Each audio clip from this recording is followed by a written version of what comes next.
Hello, everybody. We're back.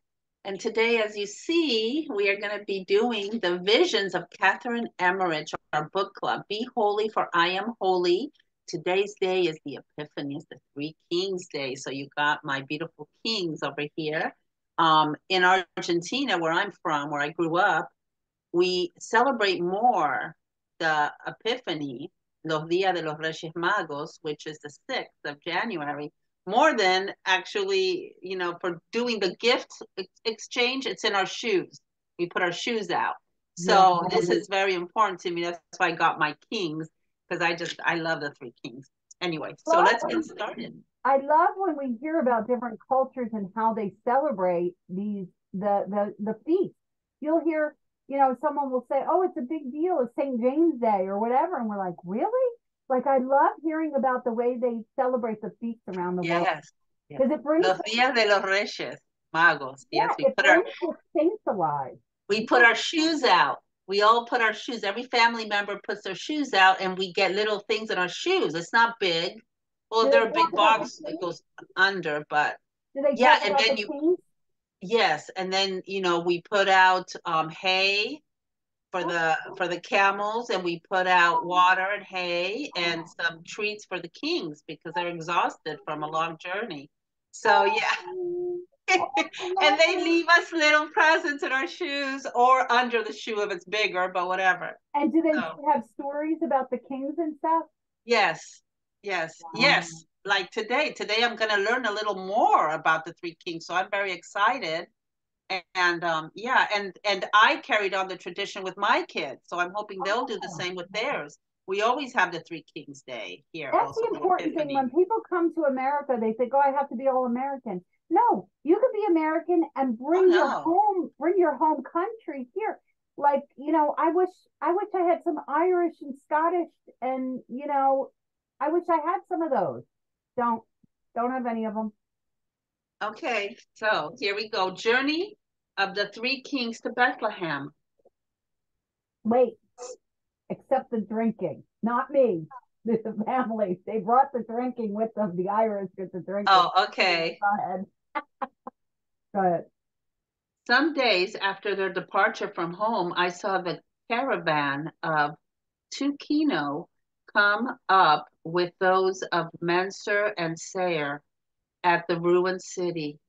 Rows of the tall pillars were still standing here, and in many places large, beautiful statues.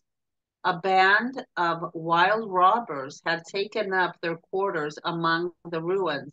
They were clothed in the skins of beasts and armed with spears.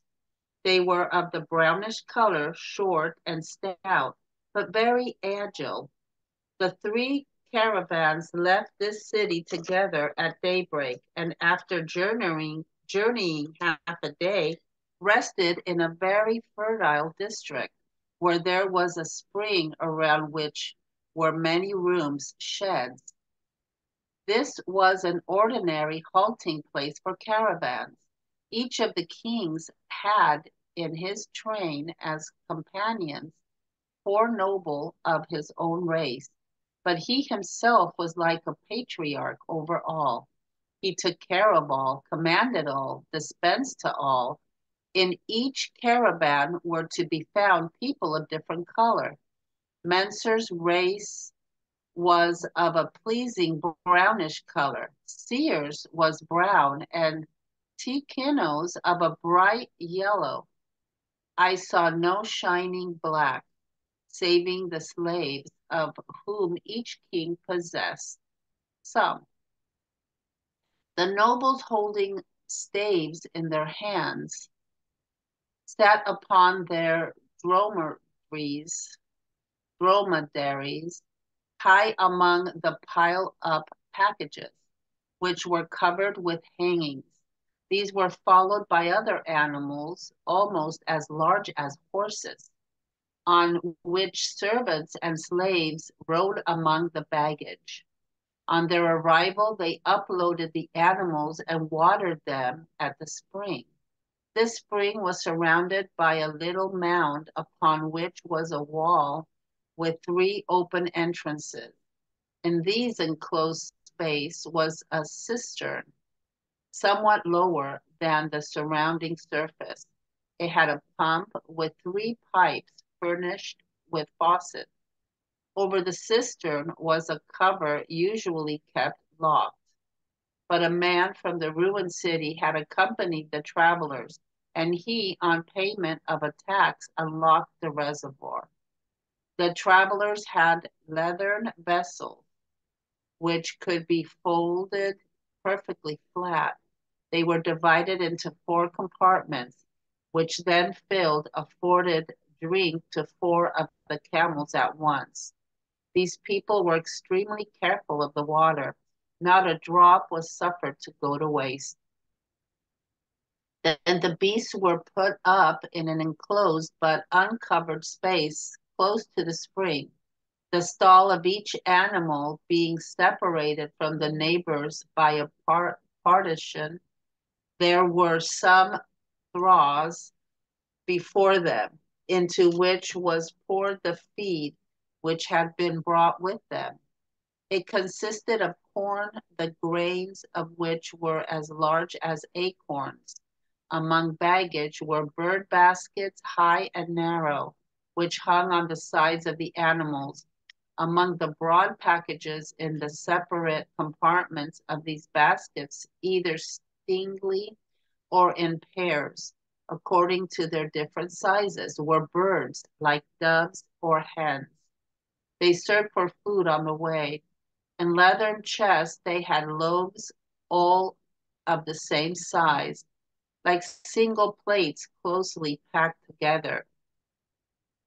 Only as many as were needed were taken out at once. They had with them very costly vessels of yellow metal set with precious stones. They were almost exactly of the shape of our sacred vessels, some like chalices, some like little boats and dishes, out of which they drank and upon which they handed around the food. The rims of most of these vessels were set with precious stones.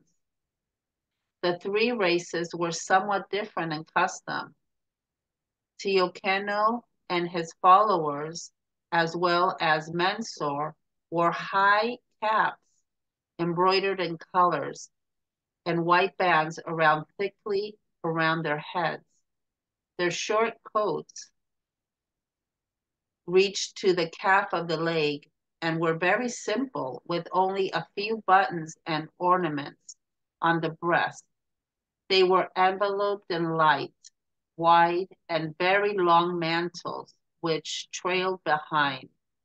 Seir and his followers wore caps with little white pads and round cowls embroidered in colors. They had shorter mantles, which were, however, longer behind than in front. Under their mantles were short tunics buttoning down to the knees and ornamented on the breast with laces, spangles, and innumerable glittering buttons, button on button. On one side of the breast was a little sparkling shield like a star. All had bare feet bound with laces to which soles were fastened. The nobles wore short swords or large knives in their girdles, and they had many bags and boxes hanging about them. Among the kings and their relatives were men about 50, 40, 30, and 20 years old. Some wore their beard long, others short. The servants and camel drivers were much more simply clothed. Indeed, some had only a strip of stuff or an old garment around them. When the beast had been fed, watered, and stalled, and attendants themselves had drunk, a fire was made in the middle of the enclosure in which they had encamped.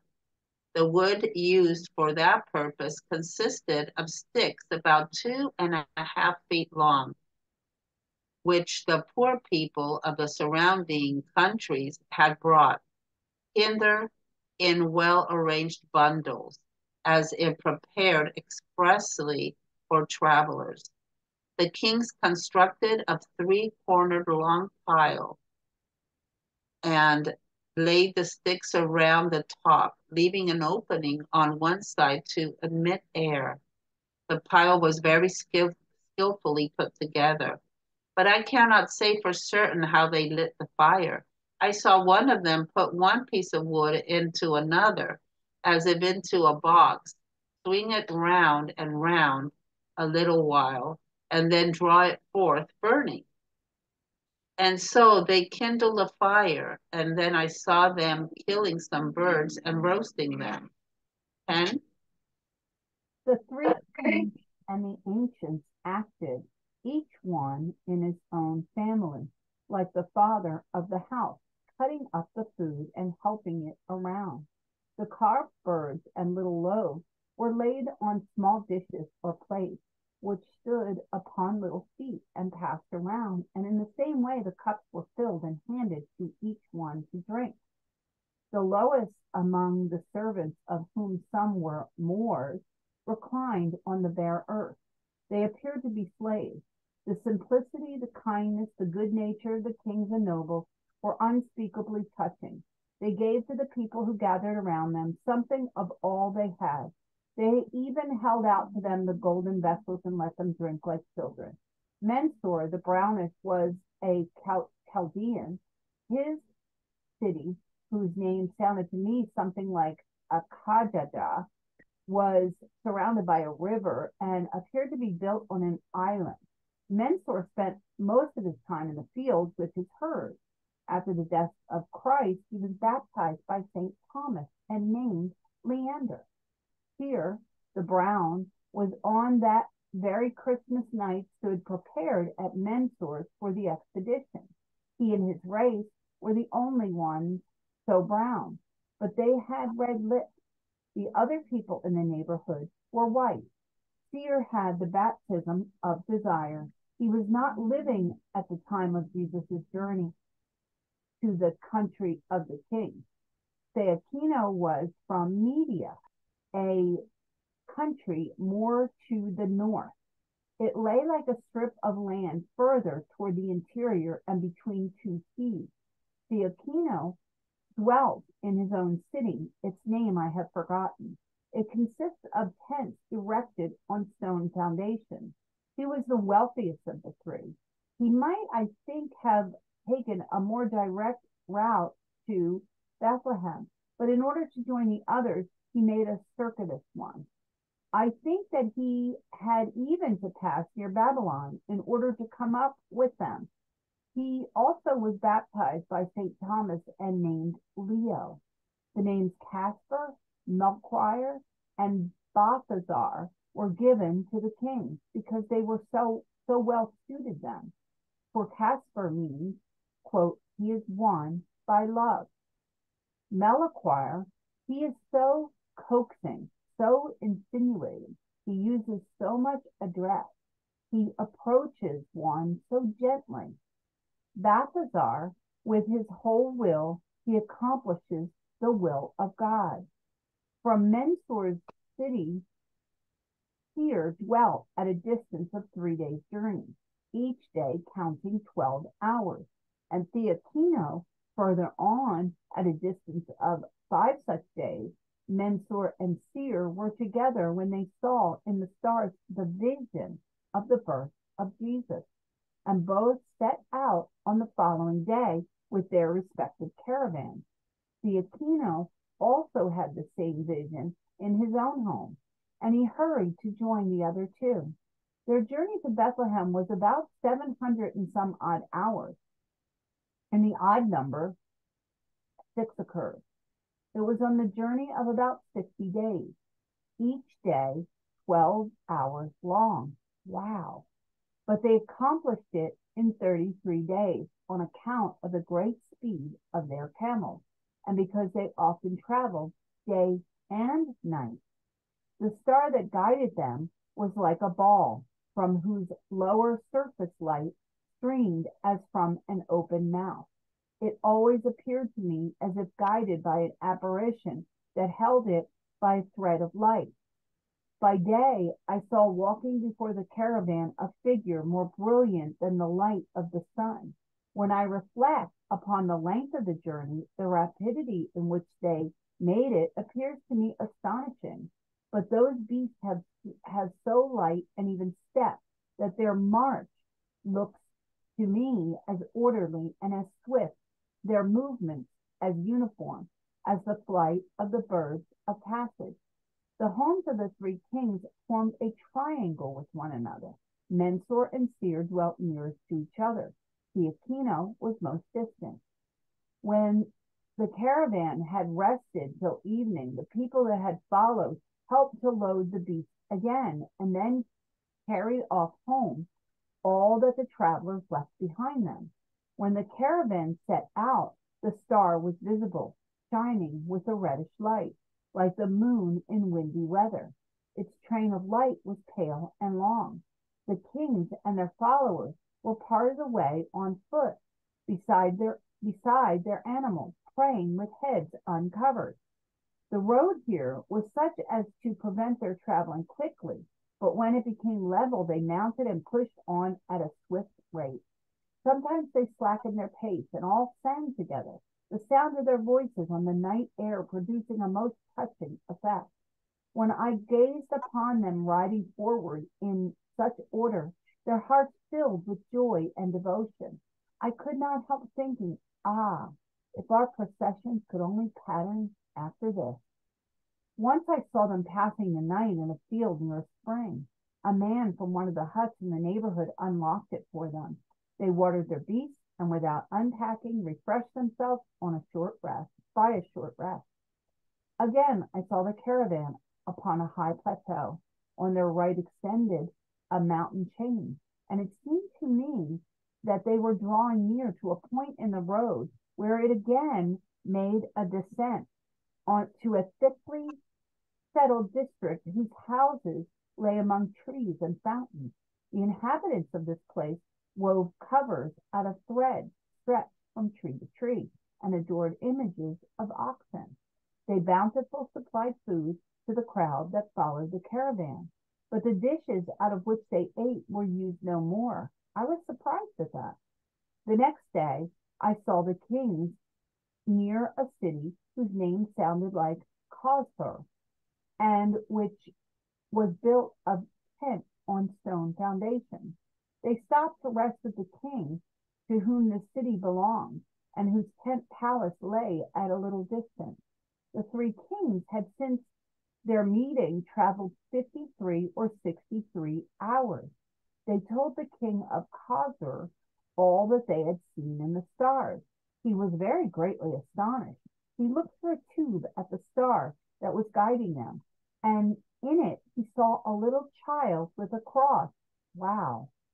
He begged them in consequence to inform him on their return of all they discovered, that he might erect altars and offer sacrifice to the child. On the king's departure from Kosthur, they were joined by a considerable train of nobles who were going to travel in the same way. Later, they rested at a spring and made a fire, but they did not unload their camels. When again on their way, I heard them softly and sweetly singing together short strokes, such as, "Over the mountains we shall go, and before the new king kneel." One of them began, and the others took up and sang with him the stroke, which they in turn composed and intoned. In the center of the star was plainly visible a little child with a cross. Wow. Mary had a vision of the king's approach when they were resting a day in Kosthur, and she told it to Joseph and Elizabeth. At last I saw the kings arrive at the first Jewish city, a small straggling place where many of the houses were surrounded by high hedges. They were here in a straight line from Bethlehem, notwithstanding the they proceeded along toward the right as the street ran in that direction. As they entered this place, they sang more sweetly than ever and were full of joy, for the star was here shining upon them with unusual brilliancy, although the moonlight was so bright that one could see shadows distinctly. The inhabitants of the city, however, either did not see the star or they took no special notice of it. They were exceedingly obliging. When some of the cavalcade dismounted, they assisted them greatly in watering their camels. It reminded me of Abraham's time, for then people were all so good and ready to assist one another. Many of them, bearing branches in their hands, led the caravan through the city and even went a part of the way with them. The star was not constantly shining before them. Sometimes it was quite dull. It appeared to shine out more clearly wherever good people lived. And when the travelers beheld it more brilliant than usual, their hearts were filled with emotion, thinking that there perhaps they would find the Messiah. The kings were not without apprehension lest their large caravan would create notice and comment. The next day they went without halting around a dark, foggy city, and at a short distance from it crossed a river which empties into the Dead Sea. That evening I saw them enter a city whose name sounded like Manathea or Madidian. Their caravan was now perhaps 200 strong. So great was the crowd, their generosity drew after them. A street ran through this last place, the inhabitants of which consisted partly of Jews, partly of heathens. The caravan was led into a space between the city and its surrounding wall, and there the kings pitched their tents. I saw here in the former city how anxious they became when they discovered that no one knew anything of the newborn king, and I heard them telling how long the star had been looked for among them. Wow. Jeanette laughed, but this is amazing. I hope she heard that, because to know that they started out 2 months before, it seems like they were on the way before Mary and Joseph were. It just is astonishing to me that they saw this 2 months ahead. They started out on this journey, Jeanette, 2 months ahead. Yeah. It's shocking. And so starting from the beginning of when we started reading, listening to the way these, the first of all, the way the city was kind of set up was interesting. And how each king had his train and caravan for nobles of his own race. But he was a patriarch over all. So this is like, think about it. This is like when our leaders meet and they go for these political summits. They just jump in a plane and they fly over there, right? And they're not called by a star. They agree to this by the telephone. We're going to meet here on this day. And you see countries all come together, like when China and Trump and China came together, when Trump went to North Korea and we got to see it on television. Like, here they are going through and these people don't know. But all these people, and what was really cool was how they described the races of each other. Like Fiacchino was bright yellow. So I'm imagining he was Asian, and then Sear was brown. Maybe he was Middle Eastern, and then Mensor's race was another brown, and then sadly it says, I saw no shining black, saving the slaves of whom each king possessed some. There was slavery back then too. And people, that's the way they lived. And sadly, it appears, according to this, that it was based on the color of their skin. And we have to say, the good thing about our today is that we recognize that does not, could you imagine all the most brilliant Black people? Like, look at Thomas in the Supreme Court. We have some of the greatest, Cardinal Sarah, like he should be Pope. Seriously, Cardinal Sarah should be Pope. So when you think about it, we have, in a good way, come away from that. They're talking here about everybody being good and kind and helping each other. We've come a long way away from that part, which is sad, Mm-hmm. So, but I don't know. I just found it so interesting the way that they describe things. And then you think, we just jump in our car and go somewhere, and we get out and we run in our restaurant, or we run in our friends' houses or whatever. They have to put these animals, unload them, have water, have food on these long journeys. And the bread, it's like, I like how they explained it, that it was, all the loaves were made the same and they were stacked one on top of the other. So their bread was flat bread. It was like when when Moses' time, when everybody split, they all had to hurry up, and it was unleavened bread. So And see, yeah, that's why they they were had. pitas. They were pitas. I love pitas. What I love about it is that you notice the bread because you're a bread maker. Jeanette, if you don't know, her house is so cool. She has this big thing that her husband built. It's like a see-through cabinet, but it's a door, and you open it, and she has these machines in there that make her bread and that do her this or that. They all have a purpose. They're all plugged in. Like he made this like little tiny room, and you can see it from out there. She makes her bread. You'll see she makes a lot. Now, I wouldn't eat all that, but her family, they love it. And her husband's skinny and he eats it all the time. So we're just, some of us just don't have metabolism for that. But it's just beautiful. And I love the fact that you notice and look, the unleavened bread. Remember when we were in a case for Jesus and we had learned Natalie sent me a text and said, get this book. It's called The Four Cups. And it was an audible. And I listened. And we never and then we were in, and one of our classmates, Arnie, said, well, why did it have to be unleavened? And I said, oh, I'm going to sound so smart, but I just learned this yesterday because Natalie told me to get that book, and I listened to it, The Fourth Cup. And it said the reason why they had unleavened bread is because they didn't have time for it to rise because they were traveling. So the fact that you noticed that, that's the one thing I didn't notice in all of this. So I'm so glad that you noticed that. And also storing it, like they said, stackable, all Oh, the same size. oh, okay. Okay. So see, that's just great how we each see something a little different and bring this. We when we go over this, we're trying to bring this alive to ourselves and for you guys. I mean, just otherwise, if you're reading something so descriptive, it's kind of hard to focus because you're trying to picture all these, and then she jumps into something else. So when we talk about this, it kind of helps us bring it alive. And look, I never would have noticed that about the bread. So I'm really glad that you noticed that.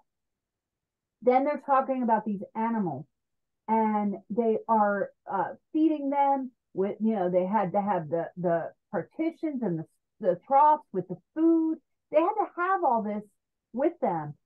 But and then they talk about here's the loaves. Here's the loaves of all the same size, like single plates, closely packed, like pitas, like plates. You're right. Only then were as much as needed taken out at once. They had them close vessels of yellow metal and precious stones. So then they had all these beautiful vessels. I think of your house, everything is so intricate. You have all the little, knickknacks and all that. And I mean, just something you'd see in a little antique shop today that they just drank out of. It was normal for them. We think of it as special. For them, it was normal. And because these are kings, don't forget. And they have precious stones in their vessels. Like, do they have diamonds in there, I wonder?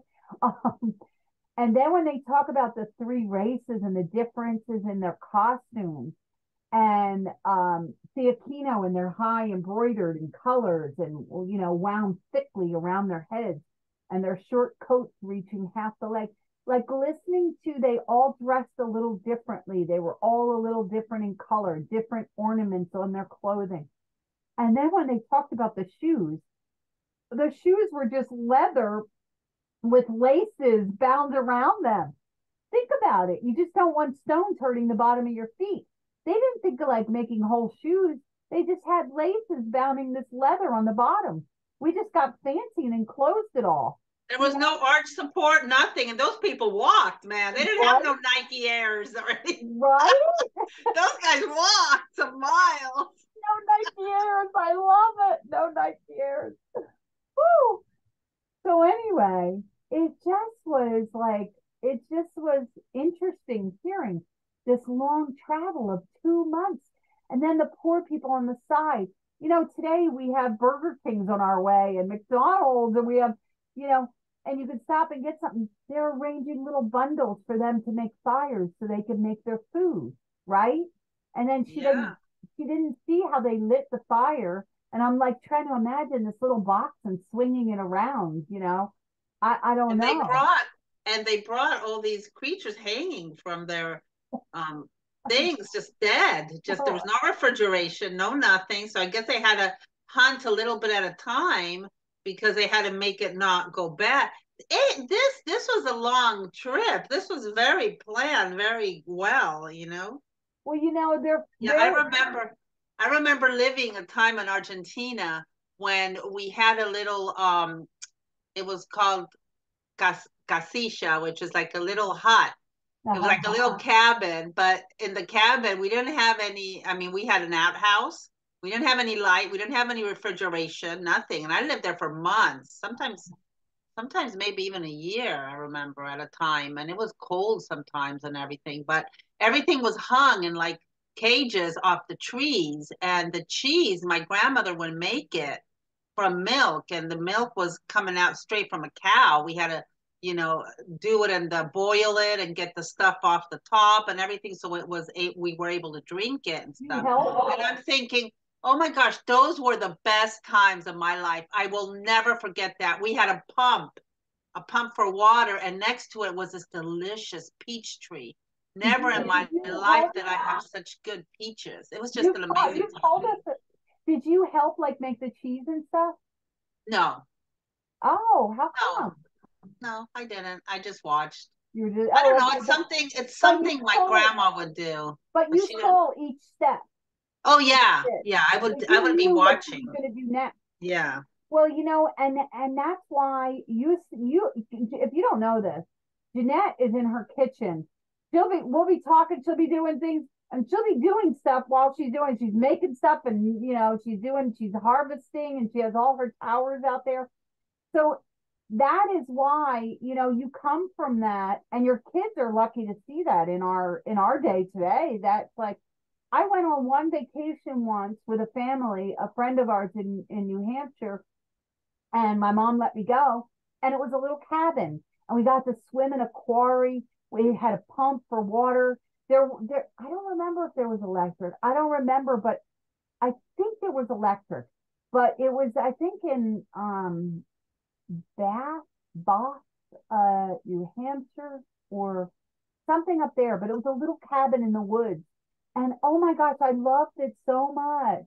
There were no animals or anything like that. We just swam in the quarry and just, you know, I know we had to do, I remember we had to pump for the water, but that's about all I can remember. Yeah, yeah. And we also ate outside. Our table was outside under the trees. Yeah. I mean, yeah, and that's why when we saw the movie The Way, and they had those stops in Spain that they all ate outside. Well, that's something we all did. And you know, the days that it rained, we would just eat on our little cots that we had, you know, inside. The cabin was small. It was probably like Mary's house. So that was those were the best times of my life that I remember the most. I don't remember all the stuff and the beautiful houses we used to live in also, but no, I just remember those days because they were just so special.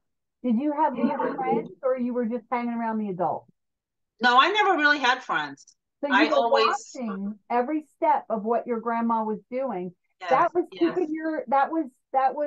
Keeping your mind, you know, focused and engaged. You probably didn't even think so much about it, you know. Yeah, I just thought it was normal. I always hung around adults. I always every year we'd go 1 year live there, then the next year we'd live here. My mother always liked to live in summer.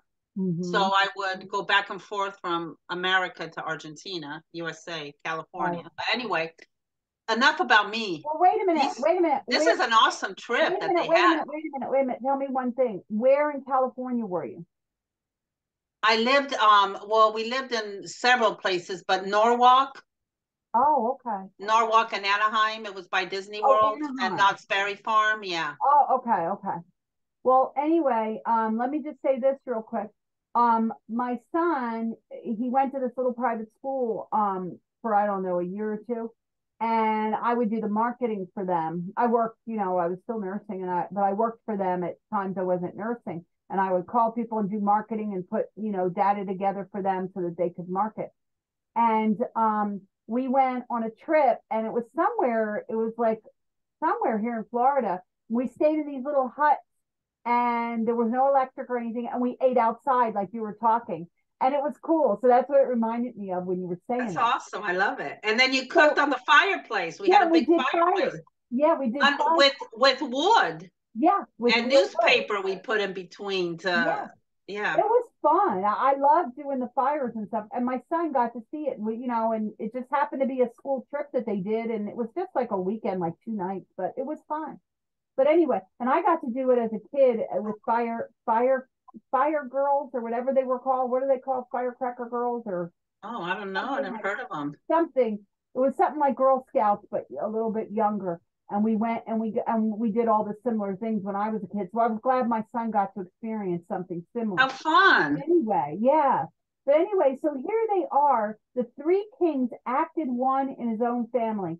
They were cutting up food, handing it. The kings weren't just sitting saying, "Serve me." They were handing things out. They were taking care of their people. She was saying the simplicity, the kindness. I guess that's why they were raised to be the kings, And they were giving them the food. They were the smarter people of the group, and they were raised above so that they could help the others to survive.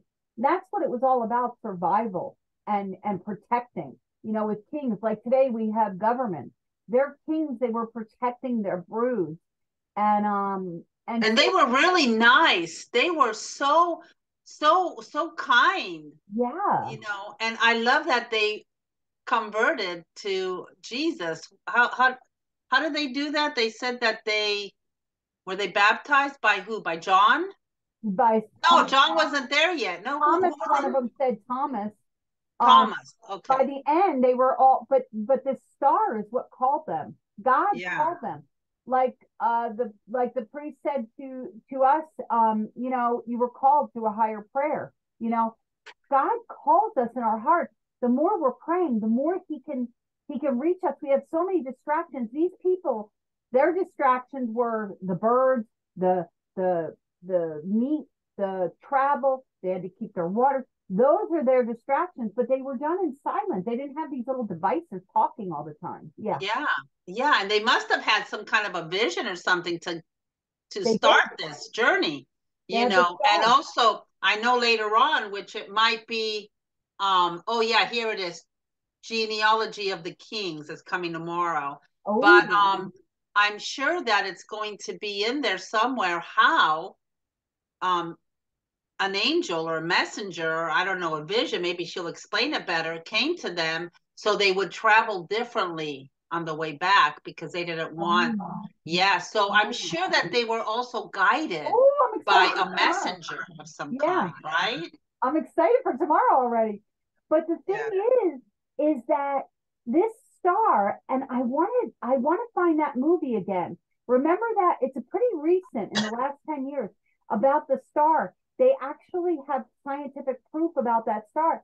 But if they started out 2 months ahead, like, was the star that long? So now I'm dying to go see that movie again about the star that led them. So I'll find the link and try to find more on that and put it in the link. But wow. So anyway, so here she is, and remember, she's saying a name that sounded something like Akaja. Names, as people went on, names changed, city names changed, and we don't know exactly where all this was. But then they say after the death of Christ, he was baptized by St. Thomas and named Leander. So I don't know now. I'm like, I want to look that up. Seer had the baptism of desire. Remember, Jeanette, we learned about the baptism. People say, you can't get into the kingdom of God unless there is a baptism of desire. If you're stuck in a place and you can't do so, and if that person just has this baptism of desire, it's a whole nother. I'll try to find a link and put that in about that. So I that really, that hit me. And they're talking about this country, a strip of land, the interior between 2 seas. we'd have to look. But, it's just, if I knew geography, which, unfortunately our schools today, Montessori does try to teach it, but Montessori schools are not properly, like nobody, like they say, oh, this is sensorial, but there's no there's no uniformity. If people followed the real true Montessori, they would have good geography and all that. But in any case, so Theakino was from Media, a country more to the north. I want to look up and see if that country is still there today so I can have idea of where Theakino came from. This is what's interesting to me. So they're on their way to Bethlehem. And then this one had to even pass over Babylon. And so we can kind of, if we look, we might be able to figure out where this was. And then he was also baptized by St. Thomas. So two of the kings we found out were baptized by St. Thomas. He was named Leo, and the other one I forget. But then she says the names Caspar, Melchior, and Balthazar. That's the names I knew. I didn't know the other names. Oh, you knew those yeah. names? Oh, yeah. I never knew those. Yeah, these names are in the Bible. Oh, okay. See, I missed that. You see? Yeah, their real names are in the Bible. In the Bible, we have like maybe, I don't know, a paragraph or two about them. We don't have that much. So that's why it's so amazing, her visions, because now we learned all this. We know their journeys. We know so much about them. And I guess we're going to know more because tomorrow we're going to study the genealogy. We're going to read of them. Well, like Peter was renamed Rock, here St. Thomas named one of them Leander. And then Seer was the baptism of desire. And then the other one, baptized also by St. Thomas, was named Leo. And then it says the names Caspar, Melchior, and Balthazar were given to the king. So their names were changed, just like Peter was changed to Rock. So because they were so well suited for them. Caspar. So now, Jeanette, you know those names, and now you know what they mean. He is won by love. Casper the friendly ghost. I wonder if that came from that. I wonder. I don't know, but I'm going to make sure I read this to everybody during the Epiphany. Yeah. Because I love this. I love this whole. And Melchior, he was so coaxing and insinuating. He uses so much address, and he approaches one so gently. Melchior, I think of music, like he is seducing with music, like just beautifulness is what I see. And Balthazar, he with his whole will. It means Balthazar means with his whole will. He accomplishes the will of God. Like, I mean, these people that they're answering a call, they are praying. These are very pious people. They're not distracted, and that's what we have to come back to. Silence, less distraction from these devices that we use, because we can hear the will of God so much better. And we also complain to go to Sunday to Mass for only 1 hour. Look at how long they traveled just to have a sight of Jesus. Right. And yet we have it available. We can go every day if we want to. Right. How many times a day are there masses everywhere? You can go to a daily mass, which I know you started going. I still haven't had an opportunity to, but but you were going before. So. Yeah, I was. I fit it in my schedule before, so I know I got to work on that. Yeah. Something I got to work on. That's what helps us. When you're working on something, I'm like, oh, Jeanette's doing that. I should do that. You see me do it. Oh, I should do that. Well, listen, we help each other. We inspire each other, and we help each other. That's you think I'm harassing you about your diet, but I'm not. I need help there. I just want you to learn about fasting, because I'm going to tell you something. It's only through that I'm regaining my will. And so, it really helps you. Anyway, and he talked about it on retreat. So you'll get to hear a little bit in the talks when I get to MP3s. I don't know how long. But anyway, so here they are talking about Mentor City, 3 days journey. So they had to, they were all getting this image. There was no telephone to say, hey, let's all three meet at such and such place. No, they were in prayer, and they were knowing where to go from being attacked. And the one saw a vision. Mentor and seer were together when they saw in the stars the vision of the birth of Christ. So two of them, they were traveling toward each other. God called them. They got to each other, and they're together, and they see this vision of Jesus. And what do? They set out the following day on their respective caravans. So we don't know why they were called together. Maybe they were having a meeting about something else. But they all of a sudden, God calls them together with the vision of the birth of Christ. So then Theophano also had the same vision in his own home. He's not with them. Remember, these two are together. And then the third one of the triangle is further out, it said. So he's having the vision at the same time, and he hurriedly joined the other two. So, and then it says this journey to Bethlehem was about 700 and some odd hours. So if we looked at the map, we could maybe figure out from these things of where this took place. And I bet someone already has. And I wonder if it's in our book here. I don't know. But now, whoops, I'm trying to show you. But now I want to see. Remember this? We thought we'd see more artwork. Now I want to look in here. I forgot about it. And look, now it makes me be like, oh, I want to look in there and see if I can find it. You should share it. If we have one every day, you should share it on our thing. Please help me to remember. Please help me. Yeah, because that would be cool. Even if it's small and black and white, we could still get an idea of it, by please help me to remember when we do this. Okay. So the star that guided them was like a ball whose surface light streamed as if an open mouth. So this is why I want to find that movie on the star again.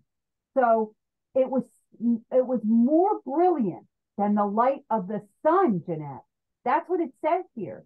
More brilliant than the light of the sun. Wow. I don't know about you, but that sun's pretty darn bright.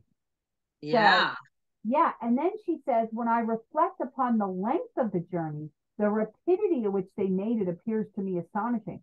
So it's months, but they're hurrying on their little way. It's like, yeah, they're even traveling by night to get there, the excitement of seeing the child. And here's where they explain how the three kings formed a triangle with one another. So Mentor and Seer, the one that saw the thing together, they saw the vision at the same time, where Theophano is the point of the triangle that was furthest from the two at the bottom. So it's just so interesting. They all hurried to find each other. And here they are resting. They're bringing all these animals, all these people. It's just so amazing. And some of them were nobles, it said. So I think it said 4 or whatever. And then what does she think of? This is what she thinks of. This little, they're singing along the way.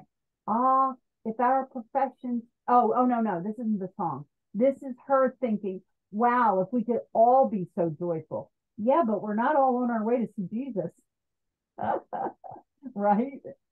So, but if you go back in time, like, wouldn't you love to visit this time? It'd be scary, but it'd be fun, right?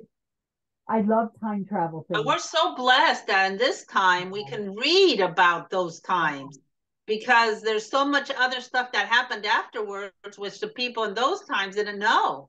Jeanette, I'm so happy. we have both the Bibles. We have Old Testament, New Testament. We have these beautiful books on visions. Right. I mean, I feel like I'm part of that trip right now. That's what awesome. We're supposed to do. We're supposed to realize where we are in the family. But I'm so happy that you pushed me to do little Anne Emmerich, and I was so, I don't know, it's visions. I don't like visions. Approved by the church, though, yeah, but she's only a blessed, and this unicorn, I don't know, Jeanette. But Jeanette knew. Within her, she knew. And I am so happy. I was like, oh no, I don't want to get pulled into a daily thing now, and then I have to get up. But guess what? I'm finally, after my retreat, I'm finally up and doing all my prayers early. I tried to get up at 4:30, but I hit it till 5:30, and I got everything done before you called. So it was 5:30 to like quarter after 6. I got everything done. So now tomorrow Wow. I'm like, no, I'm getting up. I'm going to hit it for 4:30 and get up at, I'm going to have it both for 4:30 and 5 because I want to get my Lectio Divina done. I haven't done that yet. So, but anyway, so here they are. They're doing all this stuff. They're traveling day and night. They got together. They had all of this. I'm so grateful, Jeanette, you brought me to this because I'm getting to see this. We're so lucky. You're so right. Not me, it's the Holy Spirit. It's not me, girl. I'm Trust grateful me. that you are in your prayer enough to hear the Holy Spirit. Because I don't know if you know Jeanette, but she's got a lot of distractions and she's very ADD. It's annoying. Yeah. Mm-hmm. See, I gotta always be doing something, or else Yeah, I'll be she has going ADD. crazy. I don't think you have ADD. I think you have ADHD because her hands are moving. See, my daughter's like that. My daughter I likes have to. she's organizing. She gets that from her father, which gosh, I wish I was. I am more like, oh, let me sit and read this book. I'm in my mind, in my little playground in my mind. I'm never bored. I got a whole playground in here. But anyway, so here we are. They're lighting fires, they're eating, and they're singing. She hears them softly, sweetly singing together.